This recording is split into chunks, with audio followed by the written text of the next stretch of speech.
pokoknya gak as-sunnah dan Al-Quran sebagai warisan kanjeng Nabi, nggak mau saya. Nah, ya rapopo niku hae masing-masing.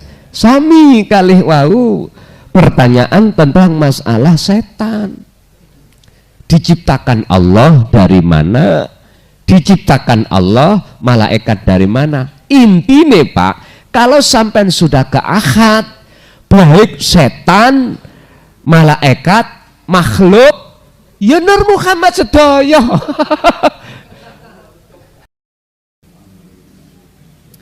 Assalamualaikum warahmatullahi wabarakatuh. Tidak usah kenalan, sudah tahu semua kepada saya. Ya.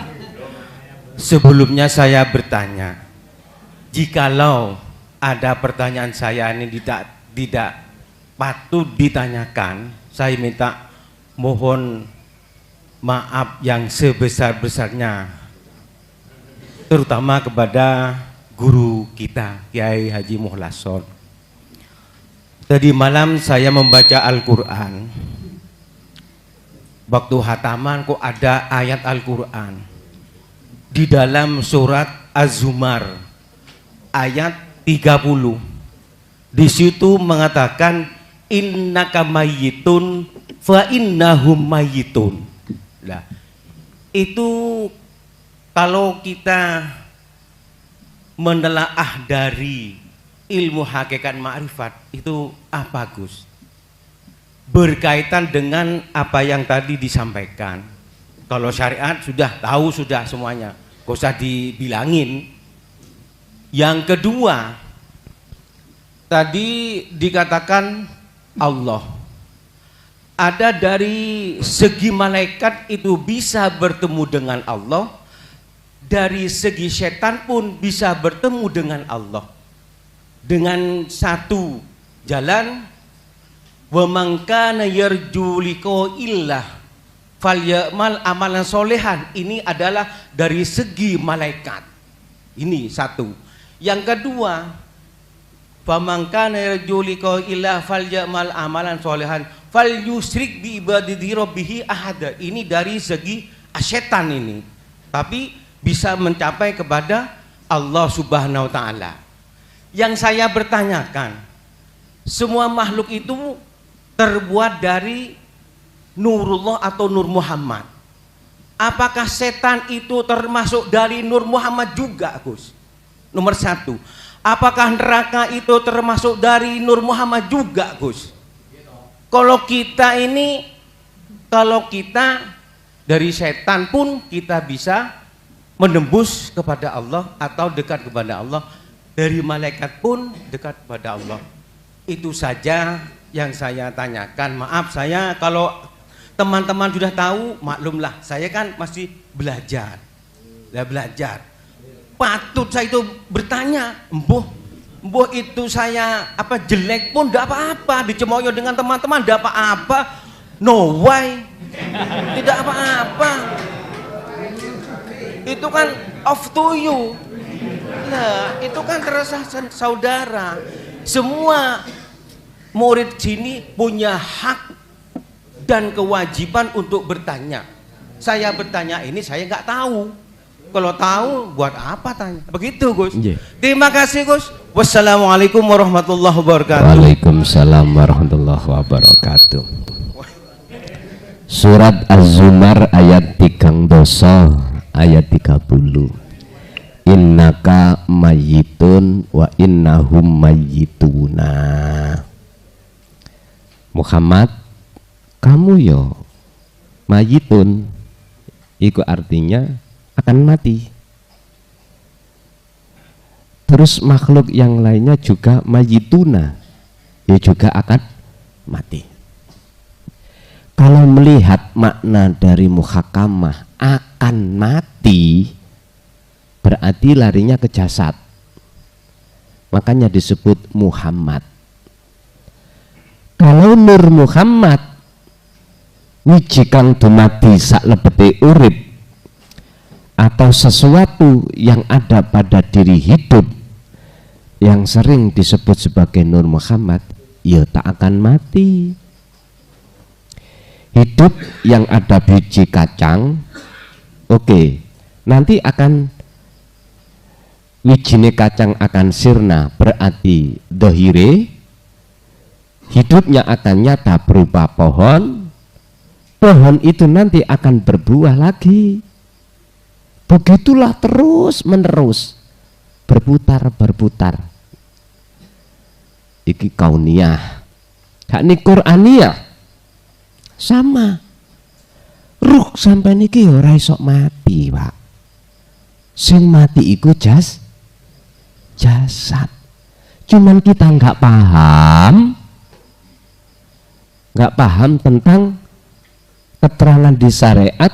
Nanti kalau jasad itu sudah dikubur, taziin iku pulang, ruh dikembalikan lagi. Lah ngoten toh?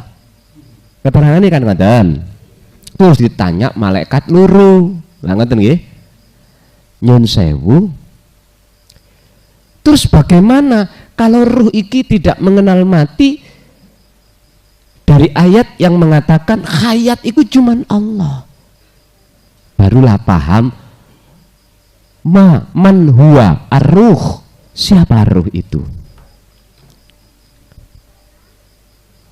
Inilah proses-proses kita mengenal sejatine Allah itu siapa. Terus bagaimana?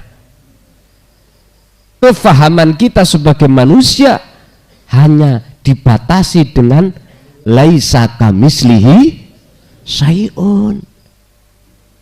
Memang namanya akal itu terbatas. Makanya tafakur itu jangan memakai akal. Pakailah hati, bisa masuk di gerbang rububiyah Allah. Saya tidak mengatakan roh iki Allah kholik atau makhluk, tidak. Jenengan akan paham kedudukan sebagai ruh disebut sebagai makhluk, itu posisi pas di mana. Dan kedudukan ruh ini sudah tidak disebut sebagai makhluk, ini di mana? Istilah bahasa sederhana, manunggaling kawula Gusti iku bukan perkara. Makhluk itu bisa jadi satu dengan Tuhan, bukan. Dalam bab basiroh, ya, Syekh Ibnu Athaillah menyebutkan tanda-tanda kalau sudah di makom makrifat adalah la ibsorun wa mubsorun wa basorun, yang melihat, mata untuk melihat, atau yang dilihat, semuanya nggak ada. Tapi di situ gak diteruskan sing ada sopo, lho ngoten lho. Jenenge sopo tidak diteruskan. Cuman yang membahas la maujudan illallah, hanya itu. Kita harus paham maksudnya bagaimana ini. Bapak Ibu hadirin rahimakumullah. Sudah benar surat Az-Zumar 30 ini, jikalau kita pandangi dari sisi makna muhakamah, jatuhnya pada jasmani. Buktinya kita akan mati. Saiki sekarang kita ambil dari sisi makna mutasabihah atau makna hakikat. Ini bagaimana? Ruh itu akan tiada. Nama ruh akan tiada. Kalau yang ada cuman Allah, terus siapa di dalam diri Anda? Masuk kita akan mengatakan ruh? Gak mungkin toh. Posisi kita kalau sudah dikatakan Allah di ahad, berarti wahdah, hanya Allah saja dah. Hanya Allah saja.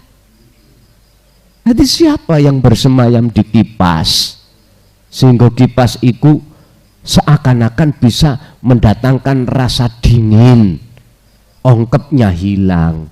Terus siapa yang bersemayam dalam diri Anda, di luar diri Anda? Kalau kita jawab dari ahad, ya tiada lain kecuali Allah.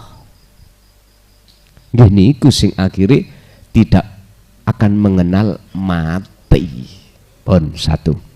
Nomor dua, terkait masalah peran daripada malaikat dan setan sehingga bisa menjadi jalan bagi seseorang yang dikatakan sudah bisa sampai pada Allah.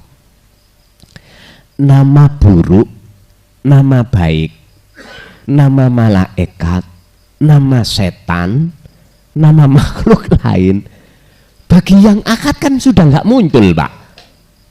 Nggak mboten muncul toh? Mboten muncul, namanya akad.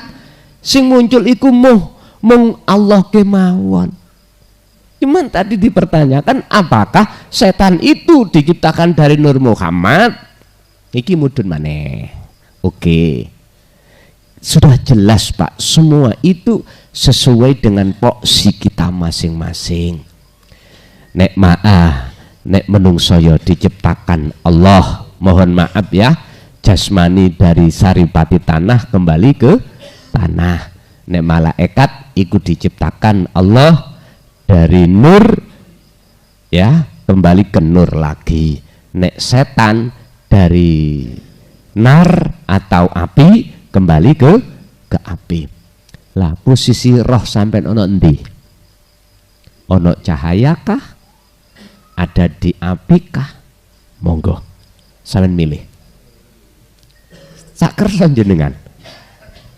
Dikatakan nur atau cahaya putih dari malaikat, dikatakan nur cahaya merah dari api, nyun sewu, kalau kita langsung masuk di dalam ya, di dalam keahatan Allah, nggak ada bedanya.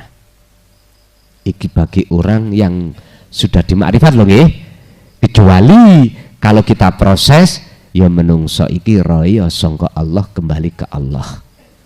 Artinya kita harus wa inna ilaihi raji'un, inna lillahi wa inna ilaihi raji'un. Tergantung jenengan iki nderekake sing mana cahaya yang putih apakah cahaya yang merah. Bisanya kita itu sampai kepada Allah itu lewat jalan mana, wasilah mana. Tapi ingat, kalau sudah di titik nol berarti makrifat, cahaya putih dan cahaya merah itu wis gak berguna dateng jenengan. Ibarat orang yang sudah di loteng, bentuk tangga ondo dari besi, dari kayu, dari cor, iku wis gak dibahas. Ora dibahas. Tapi berhubung kita menyesuaikan dari satu pertanyaan, apakah setan itu dari Nur Muhammad? Lah ngoten nggih. Apakah setan itu dari Nur Muhammad? Jawaban kula tinggal sangka pundi kula menjawab. Nek ndugi proses berarti di luar ahad loh ya. Ya dewe-dewe lah. Sehingga ada yang dikatakan minan nar atau minan nur atau apa nek menungso niku saripati tanah niku saking tin minat tin ya telung macam niki pun. Malaikat minan nur, iblis minal nar, terus menungso minat tin. Ya udah, iki bahasa yang tidak bisa kita tolak karena proses kita belum perjalanan. Tapi kalau kita renungkan terus perjalanan ini, disitulah kita akan mendapatkan satu pemahaman. Menungso kabeh iku bah setan, bah malaikat, bah makhluk menduduki la haula wala quwata. Diteruskan Pak. Akhirnya ketemu ila billah. Nek wis ila billah ya sudah, setan yo sing gawe ya Gusti Allah, ya malaikat ya ngono, menungso ya ngono.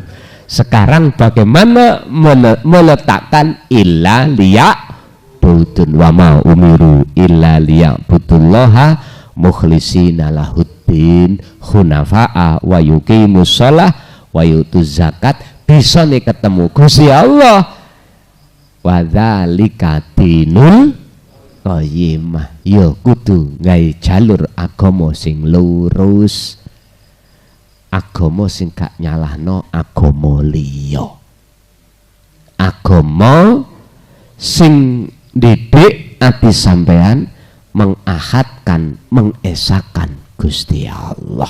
Pun titik. Ini yang kumaksud dinul qayyimah itu ada di situ. Urusan lahire agama Islam monggo, Nasrani monggo, Hindu Buddha monggo. Tinggal pertanyaannya, di dalam agama yang kita nut ini ikuti, mendidik tauhid apa ora? Kebanyakan. Saya tidak bicara tentang agama selain Islam loh, nggih. Agama Islam aja. Ternyata tauhid ini jarang diajarkan. Ya inilah bundelane mengapa umat Islam geger. Geger. Saling mengklaim dirinya sudah benar. Bagaimana sejarah antara Timur Tengah Syiah dengan Sunni? Bagaimana sejarah di Indonesia antara NU dengan Muhammadiyah atau organisasi yang lainnya? Di situ mana tahu sinkron, mana tahu rukun sejatine rukun? Mboten saged, mboten saged. Kelihatannya dohire, tapi jerone mureng. Bukti nih iman, akidah. Contoh tadi yang dikatakan, aku neka teko Quran dan hadis, nggak mau. Ada toh? Quran juga ono Pak, bimbing tahlil secara terang-terangan jenengan nggih. Nek belajar Quran, ojo dari sisi makna secara nahwu sorope tok, jangan. Sampai dolei juga makna balago manteke, baru teng mriku jenengan cetongku paham. Sebab kalam yang ada di Al-Quran itu enggak main-main, kalame balik Pak. Nek cara SD moco saged, SMP saged Pak. Terus makosidul adamnya itu maksudnya, contoh ya, contoh Bismillahirrahmanirrahim. Contoh, ayo kita contoh, kita tulis Bismillah. Bagaimana yang sudah diajarkan di tengah-tengah umat Islam, khususnya di pondok-pondok pesantren? Bagaimana? Ayo, situ ayo. Surat pertama, Fatihah ayat pertama. Coba.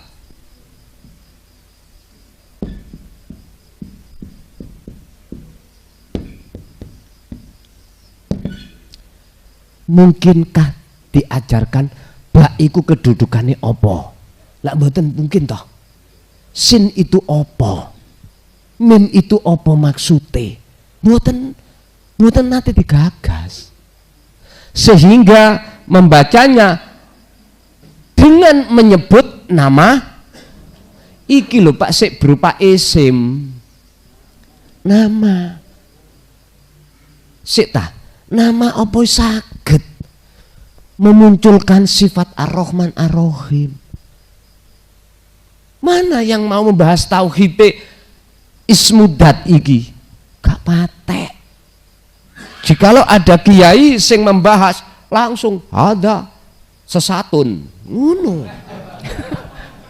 Lah niku zaman dulu. Belum kita masuk ke ranah Ar-Rahman, kita masih dibahaskan sifat. Mausufnya enggak dijelaskan. Loh niki lho Pak.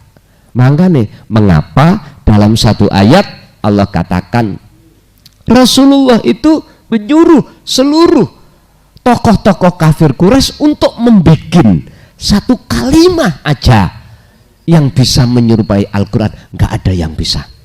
Dikumpulkan ahli pikir, ahli tafsir, mboten saged menciptakan satu kalam sing kalam itu bisa menyerupai mutunya satu aja ayat. Nggak ada yang bisa. Makanya kita belajar Al-Quran jenengan kali kula gak cukup sampai iki ngaji makhrajul huruf itu, gak cukup nahwu sorof itu, gak cukup kita itu Pak. Wajib kita akan tahu dari sisi balaghah manteknya itu bagaimana. Nek ngapalno sih gampang Pak, moco gampang. Iku tadi maksudnya piye? Seperti ini tadi, innaka mayitun wa innahum mayituna. Iku kok bisa seperti itu? Lho niki mawon, kalau kita itu tidak melihat dari sisi nahwu sorofnya, nggih kesusahan. Dari satu kalimah per kalimah pindahnya itu dari mufrad kok nang jamak. Kok sampai ngene, wonten ayat sing membikin pusing Pak. Bagi wong ahli nahwunya sampak terhadap juman itu, berhubung gak pelajar balaghah manteknya bingung. Ono ayat sing mengatakan wa min ayatihi an khalaqalakum min anfusikum azwajal litaskunu ilaiha. Apa kok nggak domir ha padahal isime jamak. Ora ono sing iso jawab. Mestine nek isime jamak domire ya melok jamak. Gak boleh domire muannas apalagi mufrad. Minimal lah tasniyah minimal. Sing bener ya melok jamak. Tapi opo kok ketemu ayat ngene iki? Lho niki lho balige Quran itu ada di situ. Ternyata Pak, antara azwat niku lak jamak toh dengan ilaiha di tengah niku ada kalimah litaskunu. Wis. Sementara litaskunu kita ilangno dulu. Kita mandek nang azwat. Berarti menunjukkan wong lanang iki oleh wayuh. Oleh wahyu mandek nang mriku lho Pak ya, oleh wahyu. Wong tujuan nikah iku litaskunu anteng. Apa kok ilaiha kok gak ilaihunna jamak? Saiki tak takok, sampean garwa sampean loro telu pusing apa mboten? Nek pusing ya ilaiha sitok ae lho ngoten lho karepe. Wis cetha. Jenengan bertuhan akeh anteng napa mboten? Bingung. Ben gak bingung ya ilaiha. Sitok ae lho ngoten lho. Ahad maksudnya ngoten lho. Karepe iku ngoten. Tapi berhubung kita itu hanya memahami Quran hanya segi makna saja dari ngelmu-ngelmune sing jelimet wau mboten dipelajari. Nggih niku akhirnya kita dangkal Pak. Akhirnya nggak bisa menerima ijma qiyas, pandangan ulama-ulama, kita buang. Pokoknya nek gak as-sunnah dan Al-Qur'an sebagai warisan Kanjeng Nabi nggak mau saya. Nah, ya ora apa-apa niku hake masing-masing. Sami kalih wau pertanyaan tentang masalah setan. Diciptakan Allah dari mana? Diciptakan Allah malaikat dari mana? Intine Pak, kalau sampai sudah ke ahad, baik setan, malaikat, makhluk, ya Nur Muhammad sedaya. Sebab Nur Muhammad diartikan hidup. Wiji kang dumadi sak lebeti gesang niki boleh bagi jenengan yang sudah di akad titik wis. Sehingga disitulah mengapa beliau mengatakan lewat dalan, jangankan dalan malaikat, dalan setan loh. Aku sok ketemu. Ngaten. Oke. Loh, justru iki penting wau kudu sampean tangletake memange. Ingat Pak, pertanyaan satu bukan untuk orang satu loh Pak ya. Untuk semuanya. Ya syukur di antara teman kita, saudara kita ada yang bertanya. Lho ngoten lho.